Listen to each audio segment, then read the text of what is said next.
क्योंकि वो आएंगे, दो ज्वाइनिंग यदि आ जाती है किसी तरीके से तो आपको एक आध पॉइंट बन जाएगा, 700 800 में भी 1000 1200 की इनकम आ जाएगी। और उनके हिसाब से उन्होंने एहसान किया ज्वाइन करके, आपको सपोर्ट करके।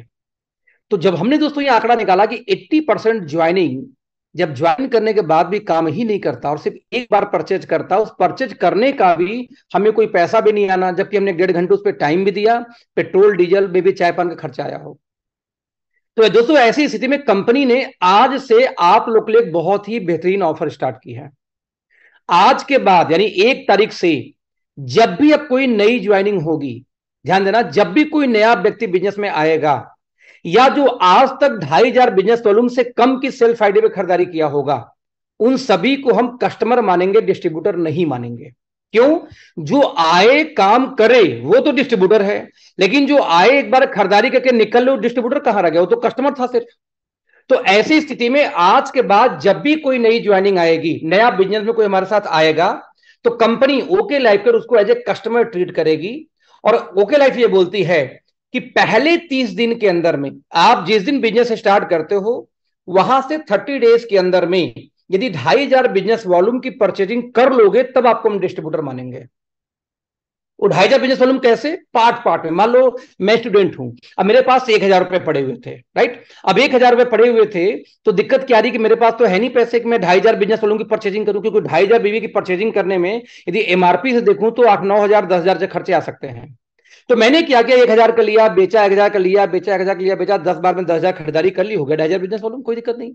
यानी कि चाहे एक बिल हो चाहे मल्टीपल बिल हो, यदि आप एक महीने के अंदर 2500 बिजनेस वॉल्यूम की परचेजिंग कर लेंगे, तब आपको डिस्ट्रीब्यूटर में कन्वर्ट किया जाएगा। यानी जब जब जब आप डिस्ट्रीब्यूटर में कन्वर्ट होंगे तब आपको सामान मिलेगा दोस्तों डीपी पे, यानी होलसेल प्राइस पे। और जब तक आप 2500 बिजनेस वॉल्यूम की परचेजिंग कोई नहीं करता, तब तक उसको सामान मिलेगा एमआरपी के ऊपर में, क्योंकि वो कस्टमर है। अब कस्टमर को मैं होलसेल प्राइस में नहीं देना। आप जाते हो सामान लेने, 2 साबुन लेके आते हो, आपको होलसेल रेट पे मिलता है क्या? एमआरपी पे मिलता है दोस्त आपको। आप कोई सामान ले जाओ, सब्जी से लेके, कपड़ा से लेके, साबुन से लेके, मसाले से लेकर, कोई भी बिजनेस करने जाओ, हर बिजनेस के अंदर में जो बल्क में ऑर्डर लेता है वो होलसेलर, उसको रेट अलग होगी। लेकिन 2 4 सामान लेने वालों को क्या होता है? रिटेलर या कस्टमर या कंज्यूमर ट्रीट किया जाता है। तो आज 1 तारीख से अप्लाई हो चुका है, जितनी भी नई ज्वाइनिंग आज से होगी वो एमआरपी पे ही उसके नाम से बिल कटेगा। और जब उसका 2500 बिजनेस वॉल्यूम हो जाएगा, उसके बाद का सामान डीबी पे कटना शुरू हो जाएगा। जैसे मान लो किसी ने एक ही बिल में 5000 बिजनेस वॉल्यूम परचेजिंग की, तो पहले 2500 बिजनेस वॉल्यूम का जो इनवॉइस बनेगा वो मिलेगा एमआरपी पे, और अगले 2500 का बनेगा वो डीपी पे। दोस्त इससे होगा क्या? इससे दोस्तों होगा ये कि जो एमआरपी डीपी का अंतर हुआ, जैसे एग्जांपल लेते हैं कि मान लीजिए मिस्टर राहुल को ज्वाइन कराया आपने 2500 बिजनेस वॉल्यूम से, 2500 बिजनेस वॉल्यूम का मान लेते हैं कि उसकी डीपी है 5,500, चलो 6000 मान लेते हैं कि 6000 उसकी डीपी प्राइस थी, लेकिन एमआरपी 10,000 थी। तो मिस्टर राहुल जब बिजनेस स्टार्ट करेंगे एज ए कस्टमर, उनको 10,000 एमआरपी पे सामान मिल जाएगा, उसका बिल भी उनको मिल जाएगा। लेकिन बीच में डीपी था 6, एमआरपी था 10, तो बीच में 4,000 का डिफरेंस है दोस्त, जिसने स्पॉन्सर किया उसको चला जाएगा जीएसटी, और साथ में डिलीवरी चार्ज 5% काट के, हैंडलिंग चार्ज उसको बोल सकते हो, ये काट के वो मिल जाएगा आपको। मतलब ये हुआ कि आज अपने मौसा से मैं बोलूं कि मौसा जी ये ज्वाइन कर लो 2500 बिजनेस को, तो मौसा जी 2500 रुपए देंगे कंपनी को, 2500 बीवी लेंगे, उनको 10,000 में सामान मिलेगा। उसका डीपी मान लो 5,000 था, एमआरपी 10,000 था, मान लो उन्होंने 50% वाले बिजनेस वालों को सामान दिलवाया सिर्फ, यानी सॉरी एमआरपी डीपी के अंदर मैंने उनको सिर्फ अफ्तान दिलवाया, मैच 30 दिलवाई, मैंने ऐसे सामान दिलवाए जिसमें मार्जिन मान लो मेरी 50 100% की आ जाती हो, तो 5,000 में मान लो 10,000 सामान उनको दिलवाया जो कि एज ए कस्टमर, तो उनको 10,000 में बिलिंग हो जाएगी, वो खुश कि नंबर 1 का सामान बिल के साथ मुझे मिल गया। और 5 और 10 का बीच का जो डिफरेंस मेरे खाते में 5,000 आएगा, उसमें से जीएसटी कट जाएगा, 5,000 में से जो भी गवर्नमेंट को जाना है, प्लस 5% का चार्ज और कटेगा हैंडलिंग, क्योंकि जब एमआरपी पे फ्रेंचाइजी बिलिंग करेगी तो उसको भी एमआरपी के हिसाब से पैसा पे करना होगा। तो ऐसे केस में बीच का हैंडलिंग चार्ज चला गया, एमआरपी को हैंडलिंग चार्ज या कुरियर चार्ज मान लो। इस तरीके से भी जब मेरे मौसा भी ज्वाइन किए, बस एक पहली आईडी से मैं 3 4 हजार 4,000 5,000 इनकम उठा लाया। यानी यदि आपने एक भी ज्वाइनिंग निकाल दी तो 3 4 हजार 4,000 तो आपको इनकम आई गई, एमआरपी डीपी का डिफरेंस। आपने जो ज्वाइनिंग निकाल दी दो तो 8 9 हजार की इनकम आ गई। और यदि आपने निकाल दी 10 ज्वाइनिंग तो आपने 35 40 हजार की इनकम कर ली। मेरी टीम में एक लड़की है, बोली सर ऐसे तो मैं स्कूटी ले लूंगी। हमको वो कैसे? बोले 30 ज्वाइनिंग सर कराऊंगी और मेरी स्कूटी फाइनल। हमको वो कैसे? बोले पर ज्वाइनिंग 4,000 तो मिल ही जाएगा मुझे एमआरपी डीपी के अंदर का। हाँ वो मिल जाएगा।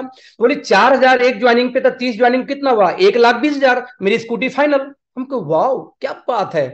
यानी आपके दिमाग में दोस्तों यदि ड्रीम चल रहा, मुझे स्कूटी लेनी है या बाइक लेनी है, तो 30 स्पॉन्सर आपने कर दिया यदि इसी महीने, तो आपका नेक्स्ट मंथ स्कूटी आपका, क्योंकि 1.25 लाख की आपकी इनकम आ गई। अभी मैं उस इनकम की बात नहीं कर रहा जो 13 इनकम 14 इनकम मुख्य लाइफ में आती है, car fund, house fund, travel x, ये सब छोड़ के। ये एडिशनल एक एमआरपी डीपी के अंतर आपको मिल गया।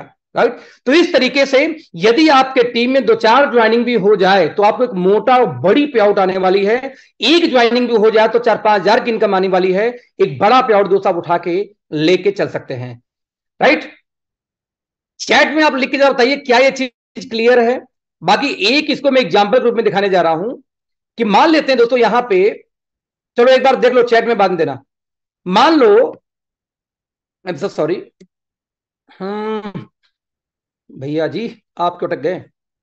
अच्छा आप लोगों ने चैट ज्यादा रख दिया। चलो यहां पे जैसे मैं एक ऑफर दिखा रहा हूं आप लोगों को आपके स्क्रीन के ऊपर में, जरा ध्यान देने का प्रयास करना। एक एग्जाम्पल लेते हैं कि मान लीजिए, अच्छा मजे की बात ये भी ध्यान देना कि ये इनकम महीने में 2 बार आएगी। ये वाली इनकम महीने में 2 बार, यानी कि हर महीने से 1 से लेके 15 तक जितनी भी आपकी इनकम बनेगी इस तरीके से, वो 20 को आपको खाते में आ जाएगी। और 16 से लेके क्लोजिंग डेट तक, 28, 29, 30 जो भी क्लोजिंग डेट होती है हर महीने में, उसके बीच में जो भी ऐसा आपका इनकम बनेगा एमआरपी डीबी का अंतर, दोस्त आपके अकाउंट में वो कब आ जाएगा? अगले महीने की 5 तारीख को। क्या मेरी बात क्लियर हुई? यहां लिखा है 1 से लेके 15 और 16 से लेके 31। यानी कि यदि आपका इस वाले इनकम के लिए महीने में 2 बार क्लोजिंग है आपका, 1 से 15 तक जितनी भी स्पॉन्सरिंग हुई एमआरपी डीपी का अंतर आपको आ जाएगा आपके खाते में कब? 20 तारीख को महीने के। और साथ में जो 16 से लेकर क्लोजिंग तक होगा वो कब आ जाएगा? महीने की अगले महीने की 5 तारीख तक इनकम आ जाएगी। क्या मेरी बात क्लियर है? ये एक एग्जाम्पल ग्रुप में ले लेते हैं। पहले मान लेते हैं कि आपको किसी के घर गए, किसी ने आपसे एक बस बेरी फ्यूल मांगा, एक बेरी फ्यूल। तो यहां ध्यान देंगे, एक बेरी फ्यूल की एमआरपी कितनी है? 24। I am so sorry friend, बस एक मिनट वेट करना, पता नहीं किस वजह से ये थोड़ा सा हैंग कर रहा है।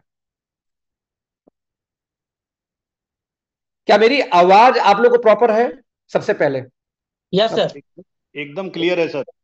ओके, एक बार मैं प्रेजेंटेशन को दोबारा खोलता हूं, किसी वजह से वो हैंग कर रहा है, तो मैं दोबारा खोल के फिर आता हूं आप लोग साथ। बस एक बार मुझे टाइम देना आप लोग, बिकॉज मैं नहीं चाहता किसी भी छोटी मोटी चीजों की वजह से आप लोग का मीटिंग जरा सा भी डिस्टर्ब हो।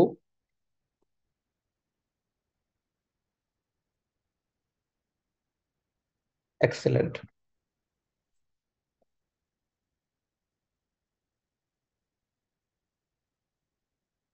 Very nice. सो आप लोग मुझे देख पा रहे हो? फिर से बोलूंगा। जी सर। Okay, thank you.